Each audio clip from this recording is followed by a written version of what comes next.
This is the MTPredictor Weekly Market Update for June 21st. I've got the Dow up here on the daily chart, and just kind of go back here. When this high came in, this decision point high here, if I remove this, let's go to the weekly chart actually, put this level on here. You can see the weekly chart here generated its own decision point sell signal, and that is because not only did the software recognize we had the resistance level here, but we also had divergence. So we had a higher high in price between the two swings, but a lower high in the oscillator here.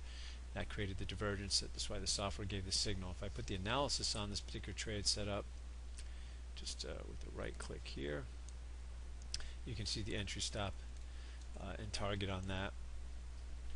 Around 17,308 is the target. Now if I go to the daily chart, most of you are not going to trade off a weekly chart, you're looking at the daily chart. Here's the weekly resistance. Here is the sell signal, or the red seller's candle here in the resistance area. If we wanted to set a trade up off of that, you can see we've gone about 6.5 times the initial risk on that particular trade.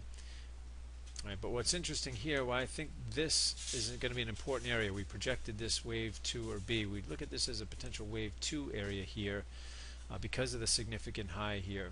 And if this is a wave 1 down in a new trend in the downward direction, and this is a retracement into wave 2, I've projected the typical wave 3 target here. It's down around just above 17,100.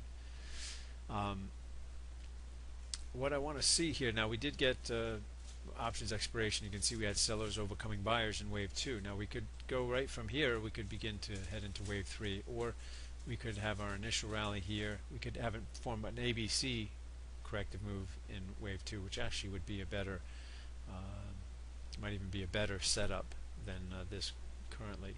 But anyway, the reason I think we have a potential for more downside eventually, because we're coming off of a significant weekly high. We saw the sell on the weekly chart there, but also because of the Dow transportation average. So when the markets were making new all-time highs, the Dow transportation average, which is a more sensitive index and should lead the market higher at that point, did not. It failed to make a new high, and instead, we had a sell signal after it failed to make the new high. Went wave 5 down here, and you see here's where it is currently. So nowhere near the new highs, failed to make the new highs, and this is why this is I think there is potential on the daily chart in the Dow, the S&P as well, for more downside eventually. Don't know that the downside is done here. We'll see. Things turn around and the transports really get going again and lead the market to new highs. Well, that would certainly change that picture. But let's also look at the dollar index, because remember we had the same basic setup in the dollar index that we're looking for in the Dow here, and that is, here's your dollar index. Here's a significant high here. This resistance area was a monthly decision point resistance area. The initial move down is a potential wave 1. The first ABC correction in wave 2, that's where we generated the software generated the TS3 sell signal. The initial target for that trade was the minimum wave C target. But we're looking at this as a significant high in the US dollar, and that's why I think, and I was telling you at the time when this set up, that because this is an important high, this may be a 1, the ABC in 2, and we projected wave 3, that's the target for the dollar down there around 91.34. And you can see the dollar hit the wave C targets, got an initial rally which we would expect, and has rolled over again here. All right, we'll see if they can take out the swing low there. If so, then there's a good chance that we're going wave 3 down in the dollar. Right, here's just a quick look at oil after the big move down, really just kind of consolidating a bit here, but there is a standard trade setup here, the sell signal, that we'll take a look at. Just put the analysis on. If we get to 58.99, stops can be put to break even there, and the target there at 57.05. Just thought I'd point that out because it may give a little direction intraday. And then finally we'll take a look at gold.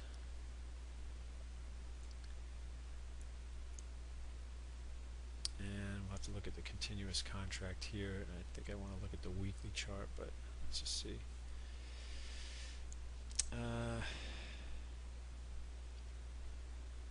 me look at the weekly chart here. So the important thing here, again, we have our move down into wave 5 and the weekly support here. We came out of there and rallied. Another rally here. Got close to the support here. Right, we did hit a let's see, is this showing as a, no, not a, I'm gonna go down wave 2 or B here just to see the support area. Right here is where we came into, and you can see gold closed back above 1200, which is an important number. But the thing that we want to see now is each of these swing highs in gold has been lower than the previous swing high. We need gold to take out, begin to take out these swing highs, because it hasn't been able to do that. If it does, the picture may change if we start making some higher highs and higher lows off of this support level. This is a big level, and again, if this, we've tested it a couple times here. If this level breaks down, then we certainly have a lot of room to move to the downside here. But if this holds, we get back again, hold above 1200, start taking out these swing highs. That may be a picture change. The correction in the dollar has allowed gold to kind of come back up above that 1200 level. We'll see if there's more correction in the dollar as we look for that wave 3 target to the downside. Maybe gold starts to try to take out these prior swing highs. That'll be up around the 1228.70, 1228.80. We'll take out this last swing high here. Alright, so some stuff to watch for. We'll be back next week to do it all again. Enjoy the trading week, and we'll see you then.